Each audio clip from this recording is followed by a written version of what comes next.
Good morning, তোমরা সবাই কেমন আছো? আশা করি সবাই ভালো আছো, সুস্থ আছো, আর আমরাও খুব ভালো আছি। আজ দিনটা হলো বৃহস্পতিবার। সকাল সকাল ঘুম থেকে উঠে গেছি, কিন্তু আর ভিডিও করা হয়নি। মিঠিকে স্কুলে দিয়ে চলে এসেছি, গুনগুনো কলেজ বেরিয়ে গেছে। আর এখন বাজে হলো বেলা 12:30 মতন। তা মিঠি ঘরে চলে এসছে। তো যাই হোক, তখন থেকেই ভিডিওটা শুরু করলাম। গাছগুলোকে সকালে দিয়েছিলাম রোদে, তাই এখন ওদের রোদ খাওয়ানো হয়ে গেছে, তাই এখন ওদের ঘরে ঢুকিয়ে নিলাম। আর এই যে দেখতে পাচ্ছ জিনিসগুলো, যতই আমি সরিয়ে রাখি না কেন, ঠিক এখানে চলে আসে। কোথা থেকে যে চলে আসে আমরা নিজেরাই ভুলের মনে সব রেখে দিই এখানে। দাঁড়াও, ওদেরকে একটু ওদের জায়গা মতন রেখে দিই। রোদ খাওয়ানো হয়ে গেছে, তাই অনেক দিন ধরে ওদেরকে আবার রোদ দিইনি, 3-4 দিন মতন হয়ে গেছে, তাই ওদেরকে একটু রোদে দিয়েছিলাম। জায়গাটাকে যতই পরিষ্কার করে রাখি না কেন, কিছুতেই পরিষ্কার থাকে না। কখনো শুভ্রজিৎ, কখনো মিঠি, বা কখনো আমি, তিনজনে কিছু না কিছু রেখেই দিই। আর আজকে ওদেরকে খেতে দিতে অনেক দেরি হয়ে গেছে, তাই ওদেরকেও একটুখানি খেতে দিয়ে দিলাম। জায়গাটাও পরিষ্কার হলো, আর ওদেরকেও খেতে দেওয়া হয়ে গেল। দেখতে পাচ্ছ একদমই তো মাছ কমে গেছে, 4টে মাছ পড়ে আছে। যাই হোক, ঠান্ডাটা একটু কমুক, তারপরে আবার কিছু মাছ নিয়ে এসে ছাড়বো। আজকে আমি রান্নায় করছি হলো মাংস।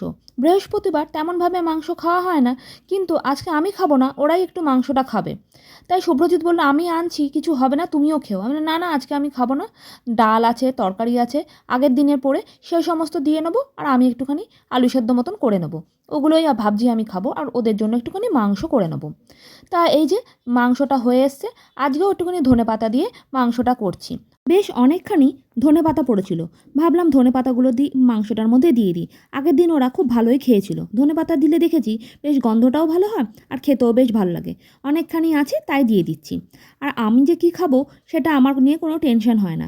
আর দেখো, এই করতে করতে আমরা আবার বেরিয়ে এসেছি একটু বাজারঘাট করতে। মিঠিকে আজকে খেলা আছে, মিঠিকে খেলতে ঢুকিয়ে দিয়েছি ওখানে, আর আমরা একটুখানি বাজারঘাট করে নিচ্ছি। নেবো গিয়ে হলো কতগুলো বিস্কুটের প্যাকেট আর কয়েকটা টুকিটাকি জিনিস। জানি না কী নেবো, তাও চলে এসেছি।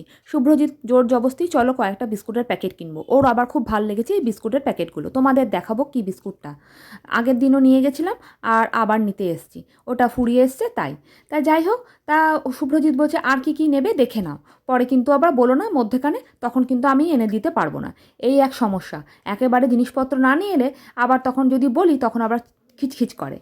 যদিও বা আমি একসাথে সব কিছু নিয়ে আসি না, তোমাদের তো আগেও বলেছি, মানে যখন যেটা দরকার পড়ে তখনই সেটা নিয়ে নিই বেশি করে।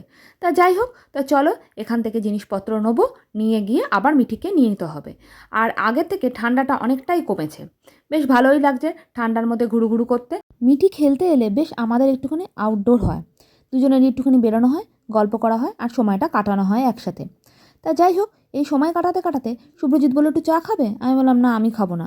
ভাত খেয়ে এসে আর চা খেতে কার ভাল লাগে বলো? কিছু না কিছু বাইরে এসে খাওয়াই হয়। তা বললাম, চাটা আমি খাবো না, তুমি খাও। শুভ্রজিৎ 1 কাপ চা না 2 কাপ চা খেলো। দাঁড়িয়ে দাঁড়িয়ে বেশ ভালোই লাগে খেতে, ঠান্ডার মধ্যে নিয়ে খেলো। আমি আর খেলাম না। তাহলে চলো মিঠিকে এখন আনতে যাই। মিঠির মনে হয় সময় হয়েও গেছে। এখানে এসে দেখছি মিঠি এখন যোগা করছে। তা ভালো, ওকে নিয়ে নেবো, নিয়ে বাড়ি চলে যাব। তা আজকের জন্য ভিডিওটা এখানেই শেষ করছি। তোমাদের যদি ভালো লেগে থাকে একটা like, comment, share and subscribe করতে কিন্তু একদমই ভুলো না। ভালো লাগলে একটা কমেন্ট করে অবশ্যই জানিও। তা যাই হোক, এখন চলো মিঠিকে নিয়ে নিই, নিয়ে একটুখানি কিছু খাবার দাবার নেবো। খাবার দাবার বলতে মিঠি বলেই রেখেছে আজকে এগরোল খাবে, তাই এগরোলটাও নিয়ে নিলাম, মিঠিকেও নিয়ে নিয়েছি। তা চলো আজকের জন্য এখানেই শেষ করলাম। তোমরা সবাই ভালো থেকো, সুস্থ থেকো, সাবধানে থেকো, আর সকলকে ভালো রেখো। এখনকার জন্য টাটা, গুড নাইট।